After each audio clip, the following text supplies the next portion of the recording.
ॐ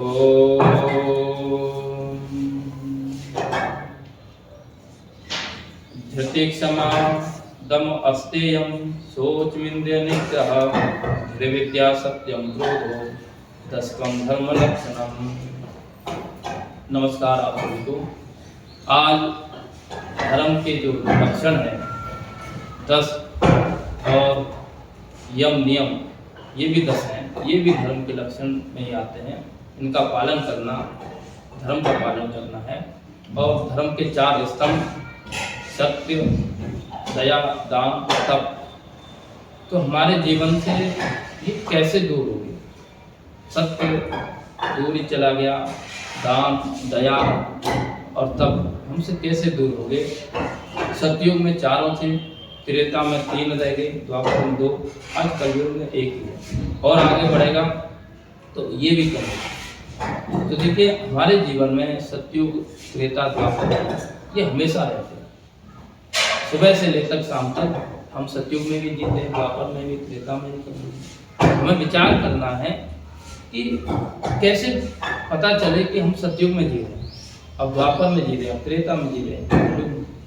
तो उसके लिए एक बिंदु मैं आपको समक्ष रखूंगा कि जब आप इस प्रकार का व्यवहार करने लगें, आहार करने लगें, विचार करने लगें, तो समझना कि अब आप कलयुग में हैं, सतयुग में हैं, द्वापर में थे।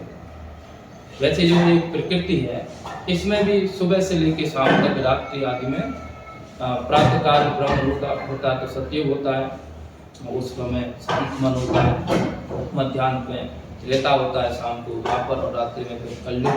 तो ये प्रकृति का भी है, परंतु हर वस्तु पदार्थ के लिए ये उपयुक्त नहीं बैठता।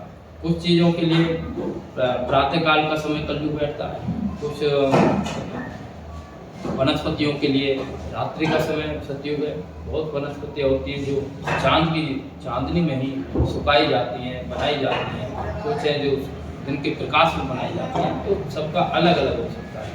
तो हमारे जीवन में सतयुग क्या है, त्रेता क्या है, द्वापर क्या है, कलयुग क्या है, तो इस पर हम विचार करें। तो देखिए जो कलयुग है, सबसे पहले इसी पर विचार करें। कलयुग कहते हैं जिसमें कर कारखाने यानी मशीनों का युग, जो व्यक्ति ज़्यादातर कार्य मशीनों से होता है और मशीन जड़ है, वो अपने से कुछ नहीं करता।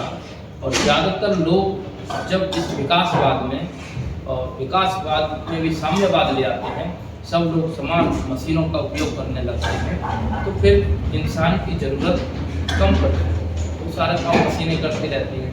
तो उस समय कहते हैं कि कलयुग अब अपने स्तर पे बढ़ रहा है, और जितना जितना ये मशीनें आती हैं विज्ञान से,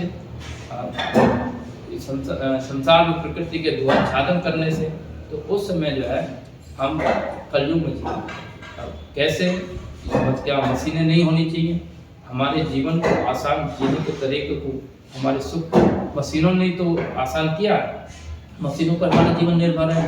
और मशीनों के बिना आज देखिए बिजली का उपयोग ना करें, और पानी के लिए भी बिजली चाहिए होती है। बहुत सी चीज़ें, डीजल, पेट्रोल और बहुत खनिज हैं, पदार्थ हैं, लोहा है, पत्थर, इनके बिना हमारा जो काम नहीं चलता, और ये सब मशीनें बना रही हैं। तो हमें चाहिए कि हम कैसे धर्म के 4 जो स्तंभ हैं, तो ये सारी वस्तुएं होती हैं हमारे बाहर के जो शरीर है, मकान है, इन सबको ये बड़े अच्छे से व्यवस्थित कर सकते हैं। तो जो हमारा अंतःकरण है, मन है, बुद्धि है, चित्त है, कार्य है, उसको शांति, उसको व्यवस्था, उसका मिलान एक दूसरे में जो है वो अध्यात्म। आज हम भौतिकवादी होते जा रहे हैं मशीनों के युग में, इसलिए कलयुगी कहलाते हैं। और जब हम अध्यात्मवाद में होते हैं, एक दूसरे का सहयोग करते हैं, एक दूसरे की आवश्यकता समझते हैं, एक दूसरे के प्रति समर्पित रहते हैं, एक दूसरे से संबंध रखते हैं, आना जाना रखते हैं, मेल जोल रखते हैं, तो उस समय हम त्रेता, द्वापर और सतयुग में जी होते हैं। जब जब मशीनें बढ़ती हैं, व्यक्ति सब कार्य अपने से कर लेता है। तो जब सब काम हम खुद ही कर लेंगे, तो दूसरे की, परिवार की, समाज की आवश्यकता क्या होगी? और जब हमारे पास कुछ ना कुछ अभाव होता है, कुछ चीज़ें हमारे पास होती हैं, कुछ भाई के पास होती है, कुछ दूसरे किसी के पास होती है, तो हम उसको याद करते हैं, उसका सम्मान करते हैं, उसके लिए हृदय में जगह रखते हैं, उससे प्रेम करते हैं, तो एक हमारा संबंध बना रहता है, तो उसे कहते हैं कि सत्य है। सत्य का हम आचरण करते हैं एक दूसरे के साथ। आज हमें पता है कि हम अपने आप से मशीन हैं, ऐसा है, सब काम कर लेंगे, तो व्यक्ति सत्य आचरण भी नहीं करता, जिससे जो संबंध बिगड़ जाता है उसे कभी सुधारने का प्रयास नहीं करता, क्योंकि आवश्यकता नहीं पड़ती। जब व्यक्ति को आवश्यकता पड़ती है, उससे संबंध व्यक्ति की याद आती है और उसके पास जाता है और उससे अपने संबंध ठीक करता है, प्रार्थना करता है, अपने काम को सिद्ध करता है। परंतु ये मशीनों ने हमारे जीवन को सत्य से दूर कर दिया, और इस मशीनों के युग में संख्या बढ़ाने के लिए, मशीनों से काम को अंजाम देने के लिए, और ज़्यादा मशीन बनाने के लिए हमने दया को भी छोड़ दिया है, हिंसा के मार्ग पर उतर आए हैं। क्योंकि जब व्यक्ति इंसान की वैल्यू खो देता है, मनुष्य का क्या हमारे जीवन में दुख हो जाता है और मशीनें सब कुछ होती है, तो हम मशीनों के लिए जगह है, गाड़ी करने के लिए जगह है, परंतु गाय पालने के लिए, कोई पशु रखने के लिए जगह नहीं है। ट्रैक्टर है हमारे पास, पर बैल का प्रयोग हम नहीं करते, क्योंकि ट्रैक्टर से जल्दी कार्य हो जाते हैं। तो उस समय इस प्राणी के लिए हमारे लिए सद्भावना और करुणा कम हो जाती है, इसलिए जो धर्म का एक पैर है दया, वो भी हमारे से दूर हो जाता है। और जब मशीनें सब काम करते हैं, तो हम अपने से भी कुछ काम नहीं करते, रोगों को प्राप्त होते हैं, आलस्य में रहते हैं, हमेशा भोगों में रहते हैं, इतना में फंसे रहते हैं। तो उस समय जो है एक तप करना, तप स्वाध्याय करना, त्याग करना में हमारे जीवन से दूर हो जाता है। तो जो धर्म का तीसरा पैर है, वो भी हमसे आप बचा दान, और कुछ समय बाद ये दान भी हमारे बीच से है, क्योंकि व्यक्ति एक दूसरे को वस्तुएं देता है, एक दूसरे को ज्ञान प्रदान करता है, विद्या प्रदान देता है, सहयोग करता है, सहयोग प्रदान करता है।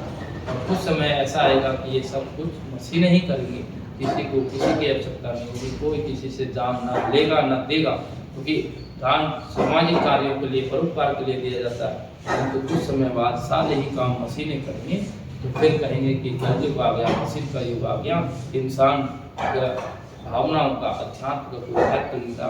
इसलिए ये धर्म के पग धीरे धीरे हमारे बीच से कम होते जा रहे हैं। धर्म को बचाए रखना है, क्योंकि धर्म हमारे इंद्रियों में होता है। सीधे तौर पर कहें कि अगर आपको जिंदा रखना है, अपने शरीर को स्वस्थ रखना है, आपको इसकी जो इंद्रियां हैं इनमें तेज रखना है, तो इनसे काम है। धर्म इन इंद्रियों में है, और जब आप धर्म की परवाह किए बिना, इन इंद्रियों के सदुपयोग के बिना मशीनों से ही सब काम करेंगे, तो आप जो है उस समय कलयुगी होंगे और इस चेतना को लुप्त हो जाएंगे, जड़वत हो जाएंगे। और आप धर्म ही तो है जो हमें चेतन बनाए हुए है, नहीं तो जो है संसार में अधर्म है जो हमें जड़ की तरफ ले जा रहा है, मृत बनाए देता है, धर्म को सिद्ध बनाए रखता है, अधर्म सब बना देता है। तो इन्हीं शब्दों के साथ आज सब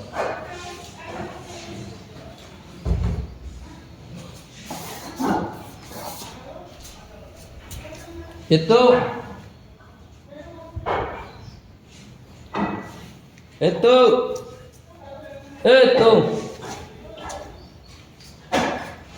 ये तो छोटी बनाई, आजा, ये तो फटाफट तू ही कर, मैं कभी काटी दूं, तू ही कर। पिलर वो पीछे है पिलर वो सब सीधा कर देंगे, वो कर दे।